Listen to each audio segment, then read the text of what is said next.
Blog Talk Radio.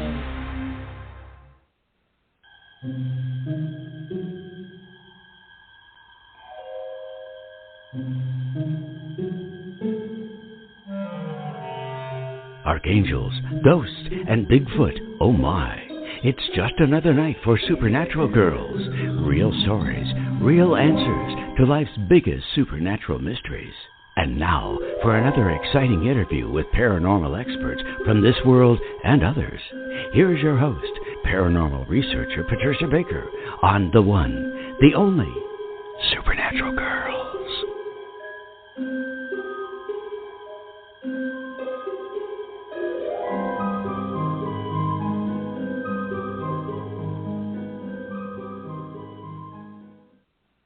Welcome, everyone, to another exciting episode of Supernatural Girls Radio.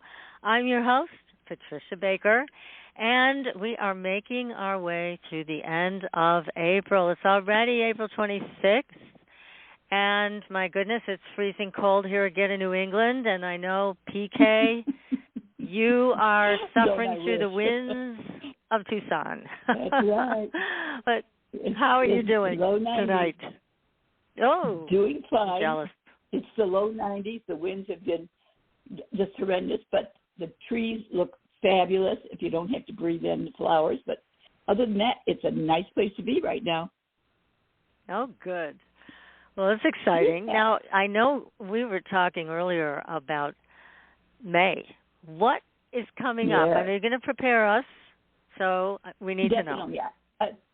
Yes, definitely, because May is a 3-month, and a 3-month is all about creativity, communications of all types. There's also a luck factor that goes along with it as well. So being a little prepared is a little nicer than walking into it and finding out afterwards you forgot the good stuff. It's kind of like using numerology. You can use some of the frustrations from your life, and you have to know when to take place. And the 3-month is an excellent time to try something different, look into things that are full of fun and enjoyable. You're going to find that numerology can give you a great view of what's to come and what needs to be rearranged, so it gives you a good feel for what's taking place. Being a luck factor to going with it, it's going to be the best of times. Take a look at your creative side. Take a look at communications. Be a little cautious about some of the things we say. They may pop out what we think as opposed to what we really wanted to say, or the other way around. But that luck factor that goes with it. So check things out. This might be a good time to take a look at maybe investing, taking a look at selling things. But anything to do with communications and a luck side of life will take place in May. So it's an excellent opportunity. So choose what's the best time for you to get things moving. Don't get stuck in a rut. And then the next thing you know, it's gone by, because there's going to be a cost that could be emotional as well as financial if you don't take a good look at what's around you. So take advantage of it. So you've got a heads up ahead of time. Take a look at what you want to create, where you want to save, and what you want to spend, because you're going to get all kinds of ideas about changing the colors that you like, the clothes that you wear. Oh, it's going to be fun to go shopping with you this month coming up. Oh, so have nice. a good time. I like that. I like shopping. Fun. Yeah. Main thing is that's there's good. that luck factor that goes with it for a change. I like the luck factor. Yeah, buy your lottery tickets, everybody. Me and too. Yeah, you know what? And don't forget to go to our YouTube channel where we have the Grab-A-Voy code for attracting quick money. Mm-hmm. So that's a good time to go to our YouTube channel and like and follow us there, because we're going to be doing more. Our next one will be on Miracles 777. So be sure to continue to follow us on our YouTube channel.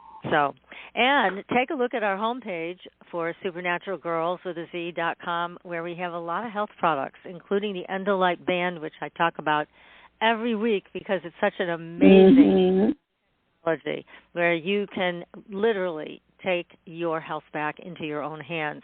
This has been incredibly engineered by Dr. Weber in Germany, and it is an amazing piece of technology. You just wear it on your wrist for a half an hour a day, and it has all kinds of health benefits. You can read about it.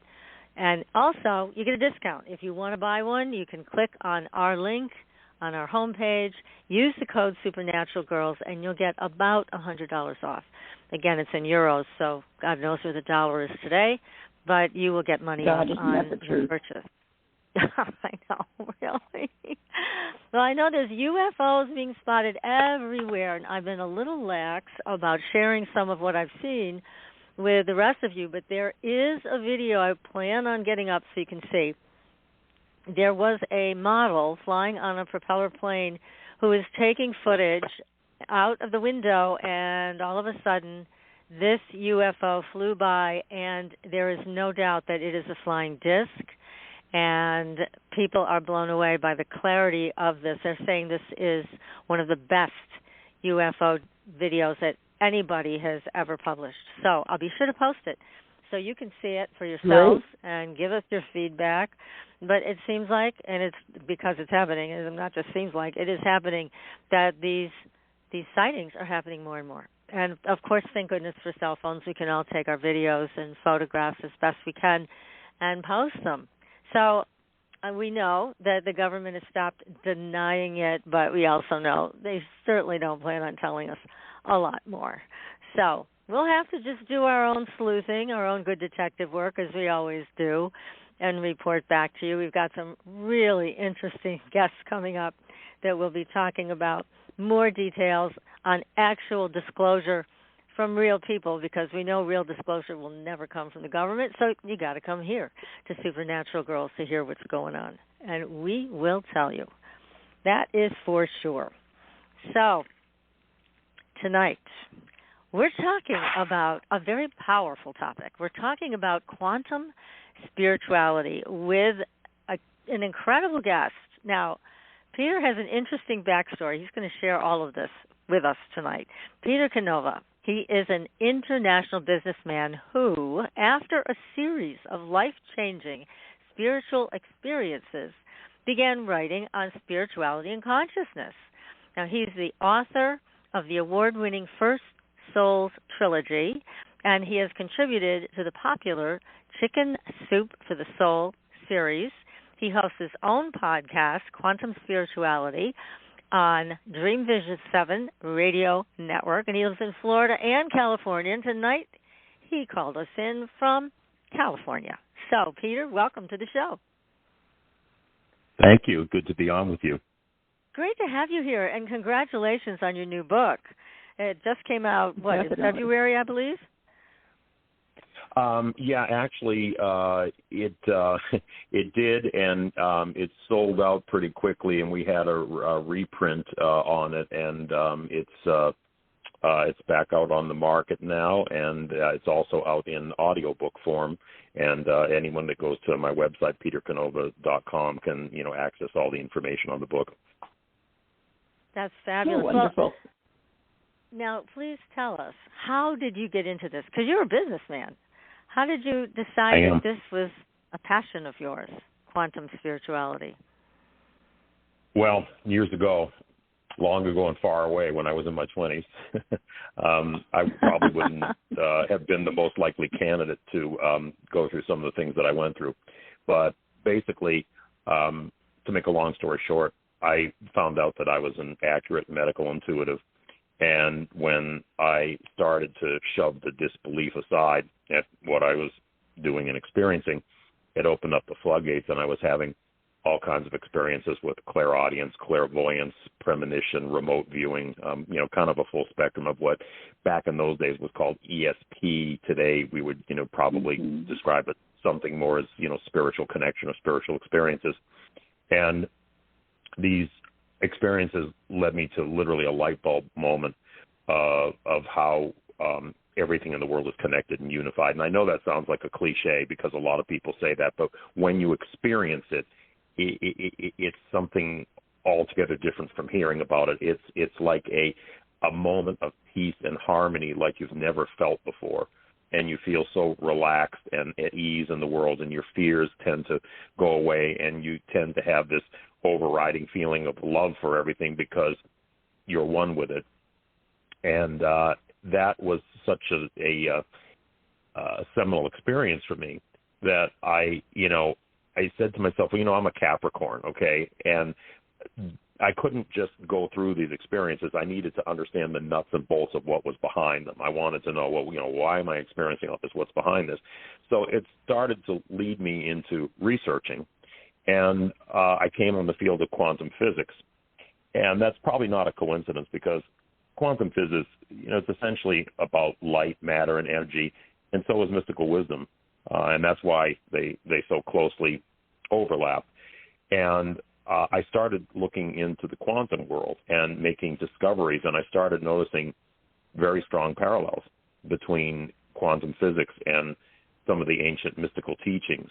And I said, wow, that's something, because, we can hear about things that science says, and you can hear about things that ancient sages or mystics say, but when you put them side by side and you see they're pretty much almost saying the same thing, it's pretty powerful, because where there's smoke, there's fire, and it really starts to make you believe that some of these things we've been hearing, which are really counterintuitive to our apparent reality, well, there may be something to that, because you have these twin lenses, telling you something different. Now, let me ask you, when you had this moment of experiencing unification and we're all one and all of those cliches that we do always hear but not always experience, was that like a samadhi moment for you? I mean, did you have this experience during meditation, or how did this come about? When I first had my encounters with being a medical intuitive, and I diagnosed my first 3 or 4 cases, and I found out that they were completely accurate and dead on, when all they did was give me the name, address, and information of people, and then I was able to talk in detail about, describe in detail what I saw in their medical conditions. It just struck me that how am I able to get this information about somebody else? And I had at first the intellectual thought that, there has to be a connection. We have to be connected in some way for me to experience this information about other people. But I just went home that night and I laid down in my bed. I think actually it wasn't even at night. I think it was actually in the late afternoon. I laid down to take a nap, and it was, and I'm sorry to indulge in cliches, but literally it was like a brilliant light in my mind that I was sensing, and this feeling, this information came to me. And when I read more about mystics like the Gnostics, who I, really specialize in, the ancient Gnostic mystics, I read that this experience of seeing this pearly, opalescent white light of energy transmission was actually a fairly common occurrence amongst the old Gnostic adepts. So, I guess I was experiencing part of that reality. Yeah, well, that's so fascinating. Yeah, that's amazing that you went from businessman to remote viewer and medical intuitive. That's quite a journey. And yet you accepted it all, it sounds pretty easily. Did this run in your family? Were either of your parents very intuitive or psychic? No, not really. Well, my father was maybe a little bit more understanding. My mother thought, why are you wasting your time in this stuff? And when I started to write my first books, the First Souls trilogy, my mother was, very skeptical. It was like, kind of, why you're writing religious books? And I was saying, well, Ma, they're not really religious. They're something a little bit different. And she didn't really understand it all that much. My father was a little bit more sympathetic towards it, because he actually experienced some things that I had done directly that I think led him to be a little bit more of a believer in what was going on. But no, it was like my family didn't really completely understand. And actually, at a point, I'm still quite involved in our business, but I did ease off for quite a period of time, and probably left a lot of money on the table doing that. And I turned the reins over to my brothers to run our companies. But at that point, it was like a calling, and what I shared, had so changed my life that I wanted to share those experiences with other people. And at first, I decided, even though the current book we're talking about, Quantum Spirituality, it's my first nonfiction book, and it represents about 35 or 40 years of research into these issues that we're talking about. My first books I decided to do in a fictional form because I wanted it to be entertaining reading, and I wanted the themes that I was speaking of to be exposed in a fictional form that would be entertaining. And the series did very well. It won 25 national and international book awards. It became kind of like a cult hit, and we're working on turning it into a TV series right now. But no, my family really thought that, particularly at first, that I was maybe going off on a tangent. Going off the deep end. Yeah. But for you, you found your place pretty quickly with all of this. But for our general population, what is the benefit of understanding the nexus of quantum physics and spirituality or metaphysics? I mean, what is the benefit of that? All right, so let me talk a little bit about quantum spirituality and what it's about and really why I wrote this book.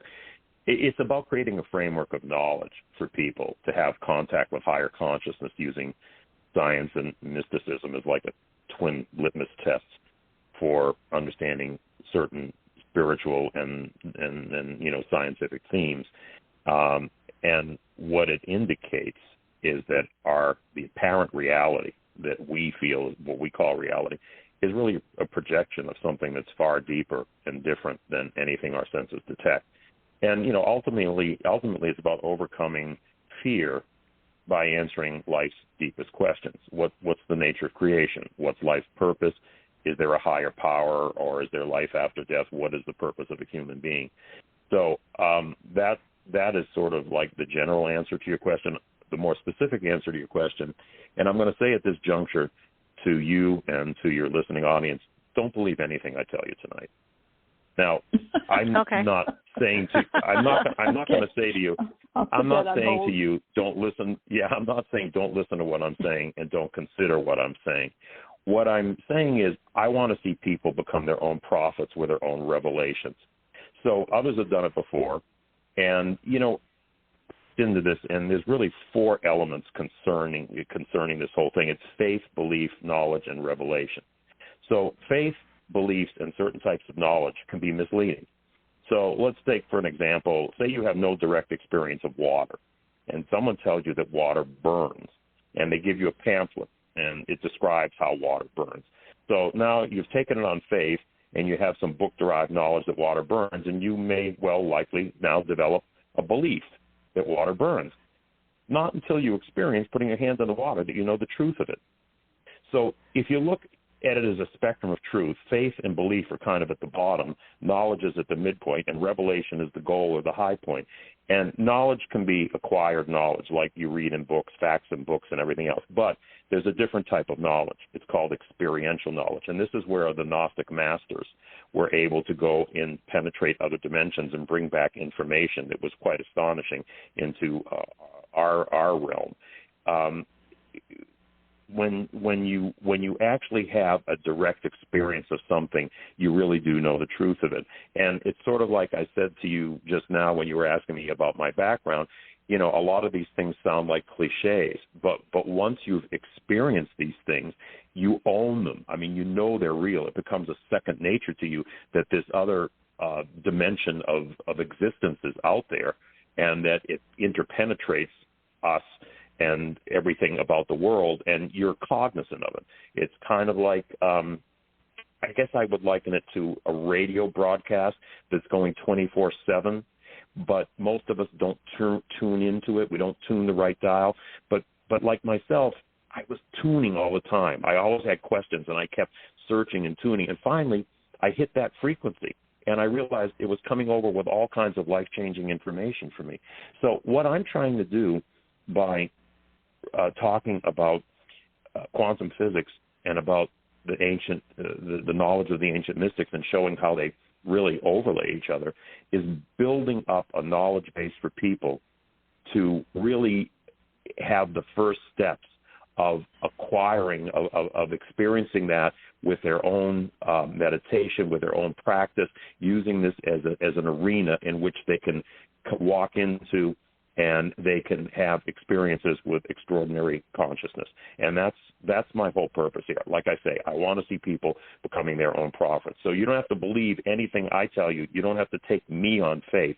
Just listen to what I'm saying, use it as signposts, and delve into it yourself. Look at the research, look at the information, and make up your own mind, and then you can incorporate that into your own belief system and your own meditational practice or whatever avenues you choose. Yeah, I think that's great. It means a lot when somebody can have their own experience. And there are a lot of people that don't make time to do meditation, or whether it's a walking meditation or a sitting meditation, and then they go, well, I can't do that, or I don't have time for that. But then they're letting the world consume them. So this external world just takes over. The technology is going at such a rapid pace. Everybody's got their face in their technology. So it is important to make time to withdraw from that and, like you say, follow your own practice, whatever it may be, whether it's prayer, meditation, both, whatever. But a lot of people I'm seeing aren't doing that. So they're missing out on this connection to the frequency that you're talking about tonight. What advice do you have for them? Right. And what I'm hoping is that, like, if they read this book and they take it to heart, it sets up the preconditions, inspire them to take those next steps that you're saying they're not paying attention to. That's what I'm really hoping to do. I'm hoping that this information inspires people to understand there's way more out there than what we commonly accept and what our senses detect, and that if they make some time and they build up their desire to understand some of the deeper issues that we face in life, that they will get answers. And you talk about this reality as a simulation, and certainly we've heard that a lot. And what do you mean by that? It's a simulation. Okay, well, really to answer that question, I'd like to just go into a sequence of a couple things about quantum physics, and then, we can talk a little bit about the Gnostic mystics and so forth, because much of this information is so counterintuitive to our own belief systems and our own everyday reality. And, you almost sort of have to build on this like building blocks, like a platform, in order for people to really understand. So the simulation is a little bit higher up in the pyramid. So let me start down at the base and talk about a couple things here. So in the early 20th century, a brilliant German physicist named Max Planck started to, right around 1900, started to study the properties of light. And what Planck came to realize was that light does not come into our world continuously. It comes in like packets of energy that he called quanta. And that was where we get the term quantum physics from. And Planck it was very interesting that Planck had a couple quotes and from his research, and Max Planck said there's no such thing as matter. Matter exists because of a force that brings the particles of an atom to a vibration, and that behind all matter is a conscious, intelligent mind, which is the matrix of all matter. Almost sounds like Guru Swami Lama Ding Dong saying something, but no, it's the father of quantum physics. Right. That's making these quotes. And Max Planck set the whole stage for later physicists who are starting to come to the belief that the entire creation of the universe operates more like a giant thought than a set of mechanistic laws. So then we have Albert Einstein, who comes into the scene and starts to talk about the relationship between matter and energy. So we had some classic experiments, again, in the 20th century where a lot of this quantum physics was formulated. And it showed, as Max Planck said, that particles at the very most fundamental levels of existence don't exist. Now, remember, particles are what we consider, that make up matter, mass. Our bodies, our chairs, tables, cars, everything, are supposedly made of particles. But at the most fundamental levels of reality, no particles exist. What exists are waves of energy. And these experiments indicated that human consciousness plays a role in collapsing these waves of energy into particle form. It was called the Copenhagen interpretation after Niels Bohr, who was one of the famous early physicists. So then Einstein furthers or deepens this whole mystery by E = mc squared. And E = mc squared, the formula basically says that matter and energy are the same thing. They're interchangeable forms, so that matter comes from light energy, and it resolves back into light energy.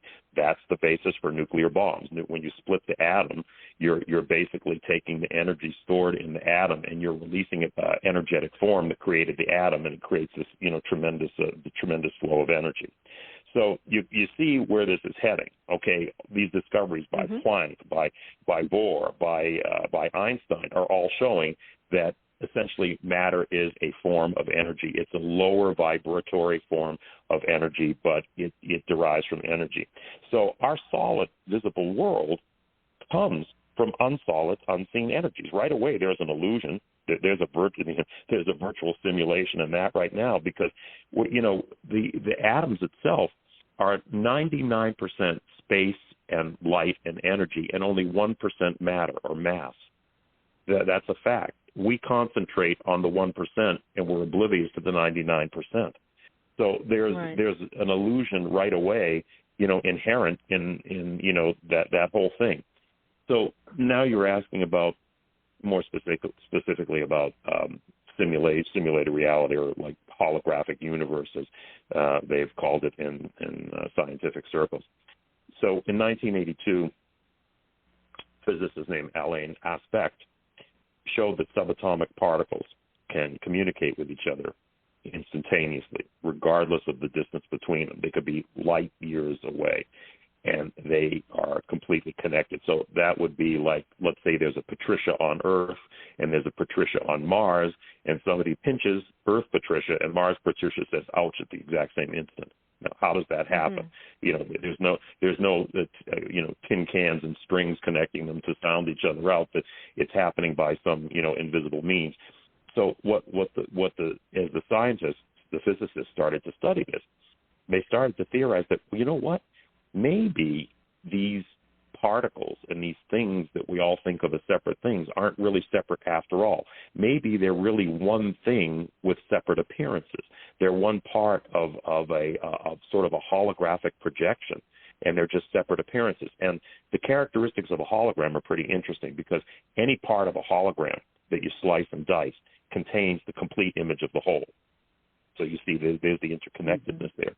And now we start to find that, this light, this energy, these particles and everything, they're communicating with each other, constantly. And they, they have to explain that by saying, wow, maybe there really is a matrix here, and we're all, just separate appearances in this matrix, but at some deeper level, we all have this connection that we've been, speaking about. So that's when they started to formalize the whole idea of a holographic universe. Right. And I swear to God, I think sometimes that somebody has their popcorn out and they're watching all of us like a big soap opera. And and it just feels we're thinking it's so real. Let me tell you the truth about that. Yeah. I'll tell you the truth about what you just said. There's a great deal of truth in that, because let's go back to what Max Planck said. He said that light, which is the basis of all reality, and remember this, it's only because of light that we even perceive a physical universe. We perceive a universe because photons of light bounce off of things, and they register electrochemically through the rods and cones in our eyes, and we really experience them not out there, but we experience them in the back of our brain as electrochemical images. Max Planck said that light comes in quanta. Think of quanta as the frames of a film passing over a projector. Okay? Very, very similar analogy there. So, and here's something even more interesting. This is a real mind blower, okay? In the early 2000s, Jacob Bekenstein, who was a brilliant physicist, started looking at some of the properties of black holes, which, Stephen Hawking, the famous physicist, was very involved with black holes, and Bekenstein picked up on some of his research. And what was really interesting is that scientists have come to believe that all the world is information. There's information encoded in light energy. And it's called information theory, and scientists are starting to come around and believe more and more that reality is a bunch of mathematical algorithms that are encoded in light, and they give form and they give shape to the various objects that we see. So Bekenstein found out that in a black hole, you would think that the contents of the black hole, the information that makes up a black hole, lies within the black hole itself. That's kind of logical, right? Well, what he found out was that that's not true, that the information that makes up the black hole does not lie within the black hole, but outside on the surface in the event horizon. And let me bring this down to reality and something that's more understandable. Think of a bucket, right? And our universe has boundaries, believe it or not. We have boundaries, so we're kind of in a universal bucket. So think of this giant bucket where our universe is in that bucket. Now, you would think that all the information that makes up our universe, us, our bodies, the things we see and everything else is inside that bucket. It's not. According to what they found out with black holes, the information that makes up the universe lies not within the volume of the bucket, but it lies on the surface skin of the bucket, and it's projected inward. So what they're saying is that our reality is a projection from somewhere else. It's a projection from some other dimension than what we think it is.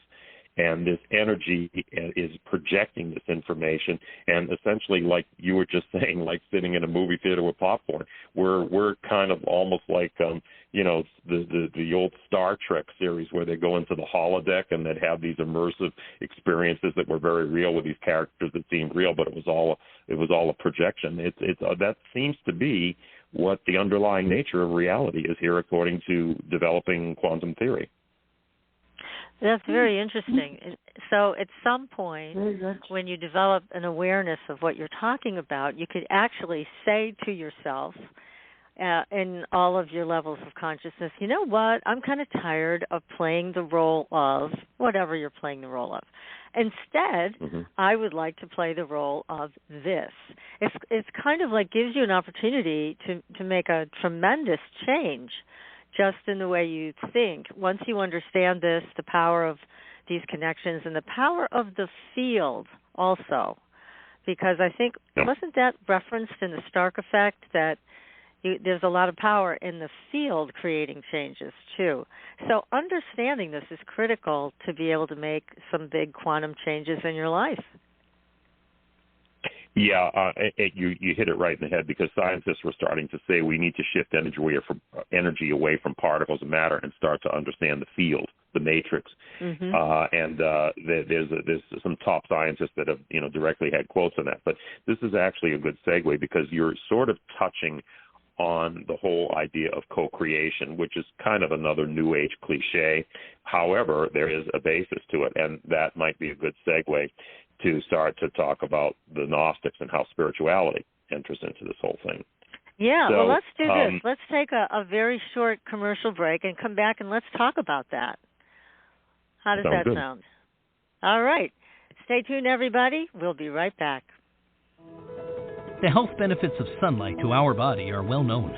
Light energizes, light lifts your mood, and light can heal. What if all these benefits were combined into one portable device that you can use in the comfort of your home? The German medical device manufacturer Weber Medical has recently launched the Endolight Band. The Endolight Band looks like a smartwatch, but does so much more.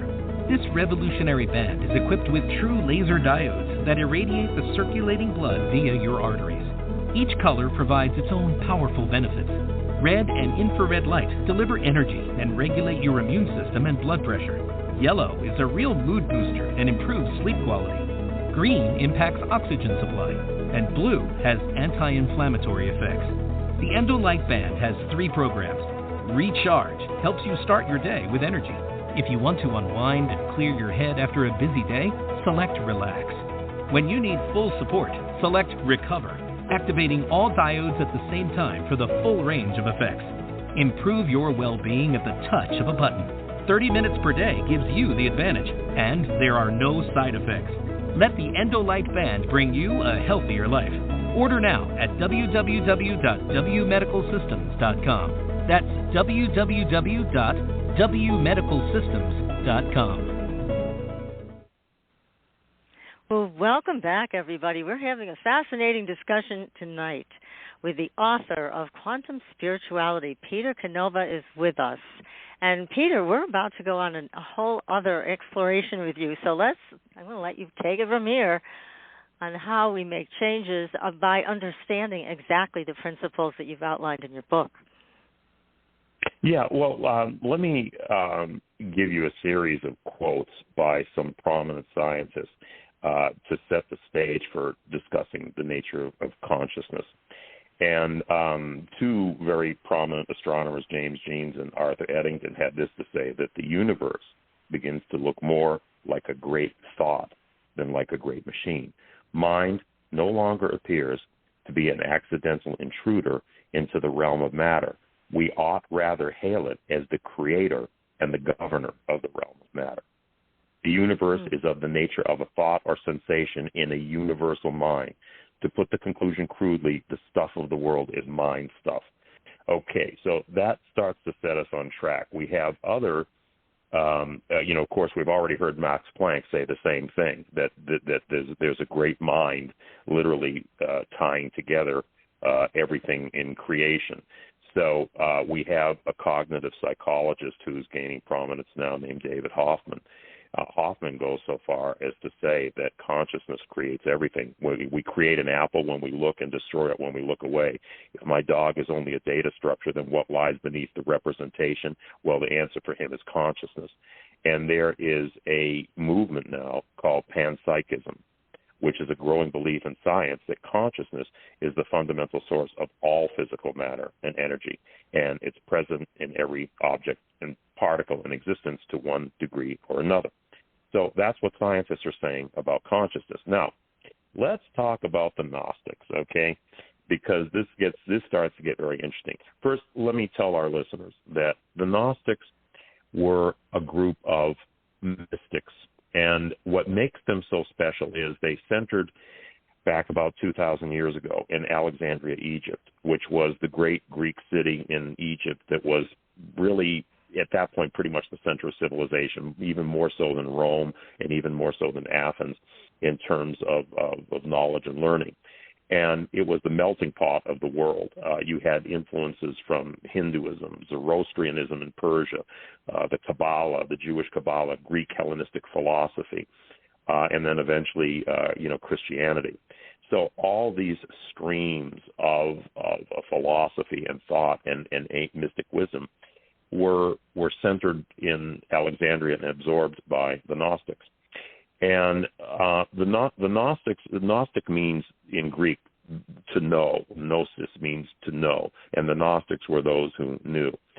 And the Gnostics were, of all the ancient mystics, I would say probably the most scientific, because they explored the other realms of being and brought back information that stunningly predicted the theories of quantum physics that we've been talking about. Now, to give you an example of how the whole Gnostic system, how they envisioned it, the Gnostics said, as we've discussed, there was one consciousness that projected everything. It all boils down to one supreme consciousness that has projected everything in existence, a conscious, intelligent energy that expresses itself in light. It projects out and it creates and forms and expresses things by projecting its intelligence and direction in light. It's kind of like DNA, in light. It forms, it gives rise to all the forms that we experience. And they said that this one consciousness projected out different points of consciousness, that if you were in religious terms, you might call them angels, angelic beings or something. The Gnostics thought of them more as as dimensions of intelligent energy. They weren't people as we know it. They didn't have bodies as we know it, but they were organized minds of intelligence. The Hindus called them the mind sons and the mind daughters of God, and that's kind of a good way to visualize them. And dimensions, these parallel dimensions that revolved around the source that projected them, the parallel dimensions were defined by the vibrations of consciousness, not by space or any other characteristics. They were defined by vibrational consciousness of energy. So the dimensions that were generated first and closest to the source would have had the highest spiritual vibration, and the successive dimensions on down would have had a little bit less each dimension. Think of like a CD, right? You make a copy of a CD, and then you make a copy of a copy and a copy of a copy. Well, the original one has the highest fidelity. The successive copies lose a little bit of clarity, with each successive repetition. Well, it was the same way how the Gnostics envisioned this whole spiritual dimension. And these spiritual beings that were projected from the source were the same thing as Jungian archetypes. In fact, they were given names like love, truth, justice, wisdom. They were attributes of the source and expressed the highest ideals of the source. And the source, essentially, what it was really about is, let's say God, okay? A lot of people get squeamish with the word God. I don't, because to me, it's interchangeable with supreme consciousness, the one, right. However you want to term it. But let's say, God essentially was expressing itself through and realizing itself through these expressions that it was projecting outward. So, the youngest of these, the furthest projection from the source, was called Sophia. And Sophia is actually a major player in the Bible. The reason why we don't recognize it is because we get the English translations of the Greek, and Sophia in Greek means wisdom. And wisdom was all throughout the Bible, particularly in Proverbs and the Old Testament. And she declares, I was there from the beginning. I was coterminous with the Creator. She was, as all these projected beings were, even though they were somewhat diluted forms, they were still very high spiritual beings and part of the creation. But Sophia is wisdom, right? Now, how does wisdom grow? Well, wisdom grows through experience. So Sophia decided that she wanted to explore her individuality apart from this orbit around the source. She kind of broke from the hive minds, in effect. And she looks out into what they call chaos, which is very interesting because we still use this in scientific terms today. Chaos was an area that was kind of like a void. But as we found out in modern science, there's no truly such thing as a void. There's no vacuum. There's no such thing as a vacuum. Inside every vacuum or every void, science has found that there are seething virtual particles, energy that has not yet taken particle form, but is a particular form of energy that you could call just before becoming a particle, proto-particle. Interestingly enough, Sophia plunges into chaos, which science today would call it the quantum foam. She plunges into chaos, and something very strange happens. Inside chaos, the Gnostics said there was something called proto-matter. Kind of a mind blower right there, because it's almost an exact term for virtual particles or proto-particles, right? So she plunges into chaos.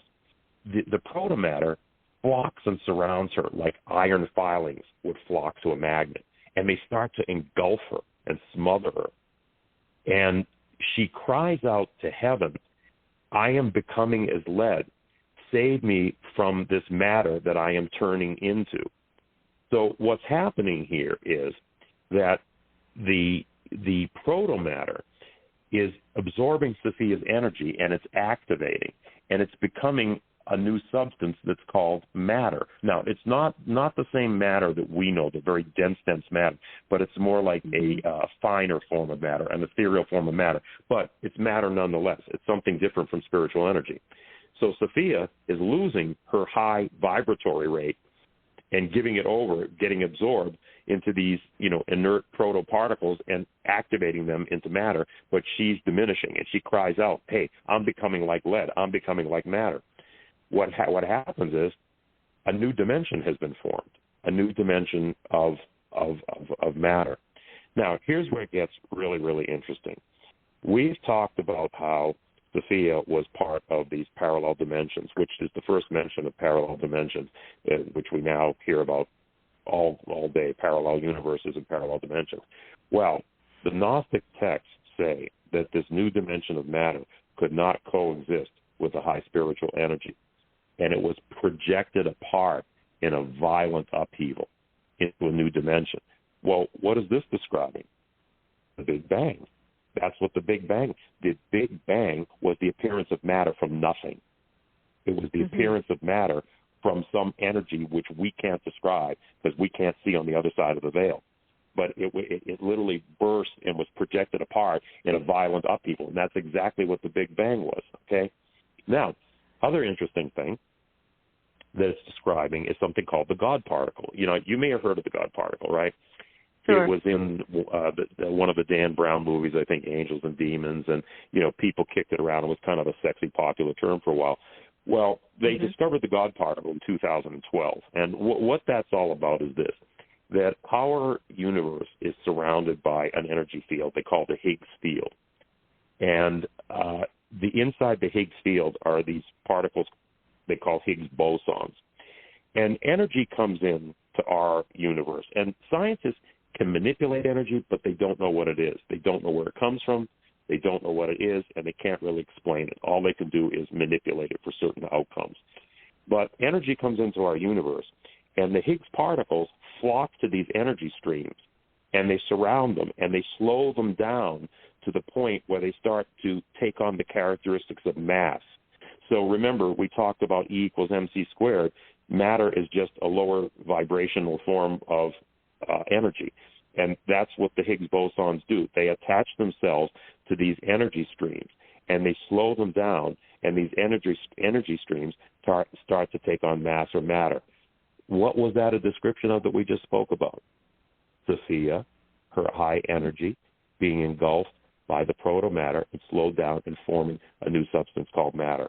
So here in the Gnostic story that they brought back, you see three huge parallels to modern quantum physics: parallel universes, the Big Bang, and the God particle. Now, there's numerous other things that I could, drone on about in terms of the parallels between, what the Gnostics said and what modern quantum theory is saying. But those are maybe three of the most startling ones. Yeah, and it's fascinating. And again, as I'm listening to this, I'm thinking like an audience member myself and going, okay, so that's all interesting. Now, how do I use this in my life to either reclaim my divinity or have a better life? Or, I mean, you see what I'm getting at? It's nice to understand this and hear this, but then how does one make use of it? There's a number of ways that one can make use of it, and it really depends on how you want to use this information. Well, the first thing I would say is that it indicates that a lot of the stuff that we've been hearing in spiritual circles is not BS, that there's a foundation for it. So right away, that should enhance people's belief that there's gold at the end of the rainbow. There's a purpose to meditating. There's a purpose to being more aware. There's a purpose to understanding this information. It should, I think, inspire people when they understand that science and ancient spiritual texts are saying the same thing. They should inspire people that there is a reality, a deeper reality out there, so that when we're told things like God is light, there is life after death, there is continuing consciousness, that we're part of a whole. These things should really get people's attention and help them focus on understanding this more themselves. So, we talked about how experiments showed how human consciousness seems to manipulate energy waves and can actually collapse these energy waves into particle form. Well, that's some of the basis of co-creation and visualization. People who can essentially gear themselves up and use the process of visualization and play with elements like desire and inspiration can actually really effectively materialize things. There's a science behind the whole process of materialization. It's not just New Age BS. One of the things that always really bothered me about a lot of the stuff I read, the New Age stuff I read, was it just sounded, people would say things, but there was no basis to it. And they would say stuff like, right. that all sounded good and sounded inspirational. But, being the Capricorn that I am, I said, well, yeah, that's fine, but what's the basis for this? Well, I'm giving people the basis for it. I'm giving people both the objective scientific basis and the subjective mystical basis for all these things that they've heard. Now, what I have done in the book is I describe how people can meditate and the factors that are involved in having a meditation that can ultimately, help them digest this information and put it into something where they can have their own, let's say, mystical or revelatory experience. And there's a number of things that go into this, a number of elements. There's desire, there's visualization, there's expectation, there's gratitude. There's probably about a dozen different factors that I cite in terms of people being cognizant about in their meditative practice. So if they're able to get this book and they're able to read the information in there, they will understand the nuts and the bolts behind creation, behind how we perceive matter, what's probably really lying underneath. It's like a visitor's guide to the Matrix. And once they have that information, it becomes like a roadmap for them on their own spiritual journey. And that's all I can provide. I can't provide extraordinary experiences. I can't provide higher consciousness to people. All I can do is give them signposts and act in effect as a map. I can be their cartographer to give them a roadmap that they can use to put into practice to further their own spiritual journey and hopefully ultimately have these breakthroughs where they start to their own intuition starts to play out in real life. And maybe they start to have some of the experiences that I had, with getting information from higher sources. And look, I will tell you one example on how practical this thing can be to better people's lives. I was living in Africa in the 1970s, and it was, I won't mention the country, but the country that I was in was very dangerous. And we had to take a lorry from a southern city up to the northern city in this country. It was about an 8-hour drive, and it went through, jungle roads and everything else. My father was actually with me at the time. We had some business up there, and the airplanes in this country only work sporadically. So the day we had to be up there, they weren't working, and we had to take, a lorry up there. And the lorries are, they're sort of like vans, and they usually have several people in them. So we started to get into this lorry, and it had a number of other people in it, and I pulled my father back, and I said, we can't get into this. And he said, what are you talking about? We have to be up there. And I said, something bad is going to happen here. I said, we do not want to be in this. And we argued a little bit, but my father, by this time, had seen some of, my things in operation. So, he reluctantly consented. And it turns out that same day, the lorry was attacked by brigands in the jungle, and one person was killed. So, wow. when you want to ask, I mean, that's just one example, but there's many, many beneficial things. It can help people be more creative. Making these connections and getting these inspirations and connecting with this higher consciousness. If you're a writer, you can write better stories. If you're, a filmmaker, it helps. Look, what's his name? David Lynch, one of my favorite filmmakers, Mulholland Drive, and other films. He is a regular meditator, and that's where he gets most of his inspiration from. When I wrote my book, Pope Annalisa, I channeled so much information that they ended up writing an article about how many of the geopolitical predictions in the book came to pass years later. In Om Times Magazine did a whole article on it. So, I really think everybody will find their own level of water and their own level of value in this. But like I say, all people like me can do is provide a roadmap of information to help, guide everybody on their own spiritual journey. But at the end of the day, each listener, each person, you got to take the responsibility yourself, because your spiritual growth is your responsibility, not mine, not Patricia's, not PK's, or anybody else's. Yeah, and Amazing. what PK and I were talking about with your work that is so important, the way we look at it, it's very grounding. I mean, you are giving a grounding to all of this, so it's not airy-fairy stuff. You have this, the nexus of these two very powerful forces, quantum physics and spirituality. You bring them together. And I think it's also very important because PK and I have been talking a lot about AI. And I know, PK, you brought up a great point about the greed that comes along with something like that. There's also laziness. So it's like you can take a spiritual path, and you are giving a really strong grounding, and you're really making a case for that, which is, of course, extremely important.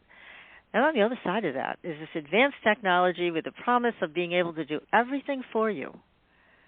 It can think for you. It can write for you. It can do everything for you.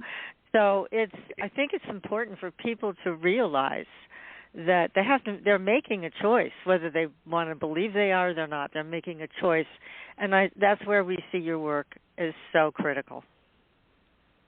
Well, you're right. I don't do airy-fairy. And you're right, and the book itself is even more involved. It brings in Jungian psychology. I connect a lot of dots in there. It's not just the quantum physics and the Gnostics, but I connect depth psychology from Carl Jung. What do they call that? The new DNA science, epigenetics. I bring a lot of different disciplines into the same universal focus to show everybody is saying the same thing. And as far as AI is concerned, I have major reservations on AI because although I believe it has benefits, what bothers me about it is that, okay, I'm a person who's trying to break out of the simulation and understand what reality is. I don't want to be driven further into a newer simulation. And exactly. I think that's what what AI has the potential to do, is further drive people away into a virtual reality so that we are that much more removed from recovering the place that we really came from, which is the spiritual dimension. Because at the end of the day, the purpose of a human being, I think you will find in reading this book, the purpose of the human soul or human being is to spiritualize the material, and it's to bring the experience of the material back to spirit. We're like the relay system between spirit and matter. We're the bridge.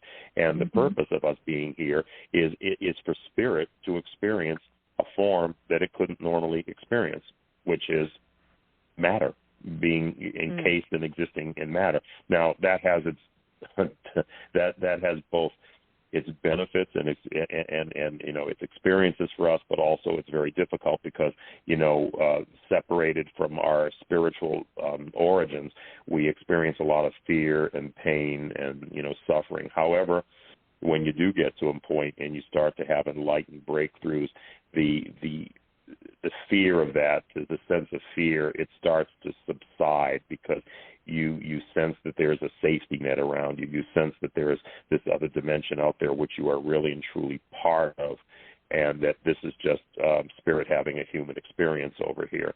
So, again, this is where I'm trying to help lead people with better understanding so that they can view life, instead of viewing life from the basement, they can crawl up a few levels and look at everything from the penthouse. Yeah, it's wonderful. We have a dear friend, Lon Milo Duquette, who is an occult expert, and he has said a couple of times on our show, it's all in your head. You just don't know how big your head really is. We thought that was great, and it really does address a lot of these issues and questions that people bring up about where all this is coming from. So, yeah. Anyways, this is great. Go ahead, Peter. The third book of my trilogy is called The Light of Distant Suns, and it's the story of how souls first entered into materiality.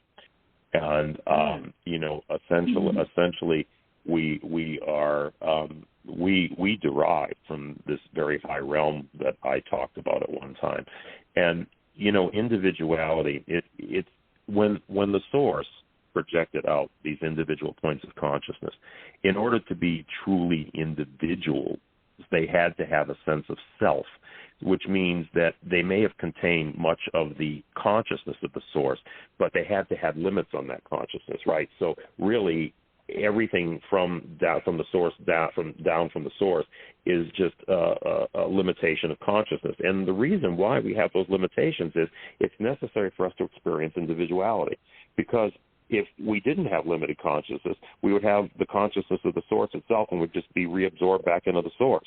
So in order to have individual experience, we have to have a limitation of consciousness to perceive ourselves as individuals.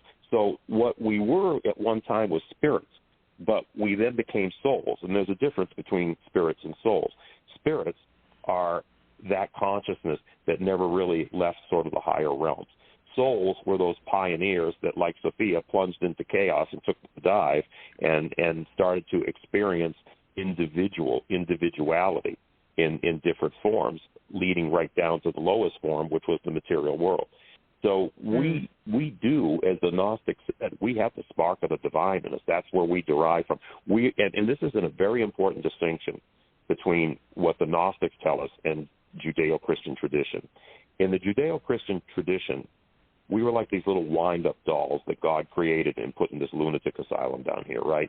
It's kind of like creation is like Geppetto creating Pinocchio. Geppetto created Pinocchio, but Pinocchio was something different from Geppetto. The difference, what the Gnostics said, is that's not what human beings are. Human beings weren't these creations.